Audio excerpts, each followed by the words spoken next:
we are in the kitchen again, and I just wanted to show you guys how I've been making some fake meat out of tofu that is affordable and it stores really well and it's a great substitute. So all I do is I get some extra firm tofu from the store. I find this texture works best even if you do wring out or freeze your tofu to try to make it more firm. I find that extra firm is great, and while there is a little bit of liquid that is in the bottom, I didn't even bother pressing these because there's so little that was coming out anyways after I just let it drain in the sink for a few minutes. And this extra moisture will eventually cook off in the oven. So I get all the blocks of tofu. This is about 10 blocks, and I just mush it up with my hands and scramble it.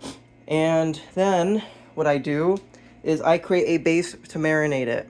And what I'm using here is I usually just get soy sauce and I water it down. And what that does is it gives the tofu a nice brown color like meat, and it also salts it for you, which is really nice. And it needs to marinate anyways, so having that salt in liquid form helps it just distribute more evenly. And from there, when you have that watered down soy sauce base, you can just use that, or you can add some spices. And I thought I wanted to do a bit of a Mexican style.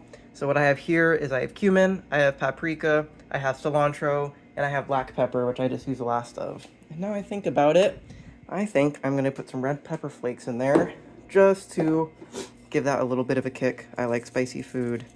Yeah, there we go. It's gonna be a nice spicy Mexican meat. So once you have done that, all I do is I leave it to soak and marinate.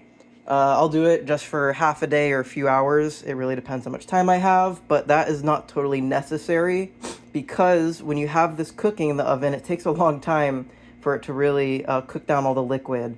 So option one, I would say, is to leave it in your fridge probably overnight to marinate. And option two would be to just cook it with the marinade until, you know, maybe after 2 or 3 hours, most of it's cooked down, and then you pour off the last of the liquid, and then you turn up the temperature to make it nice and crispy. And the temperature doesn't really matter. People follow recipes way too closely, and I won't rant about that. But anywhere around 300 to 350 is good for when you're cooking off the marinade and just getting the liquid out during the first stages of cooking. And then beyond that, if you just have it to the texture you want and then want to get it nice and crispy on the edges, I'll crank it up to 400, maybe 450, and that will tend to give you those nice crispy edges like meat. And I don't have a great example, but here is the final product. This is in a spaghetti bolognese I made. It is nice and firm and meaty and awesome. I just put this stuff in the freezer. I microwave it for about a minute, and it is perfectly good to go. So try this out.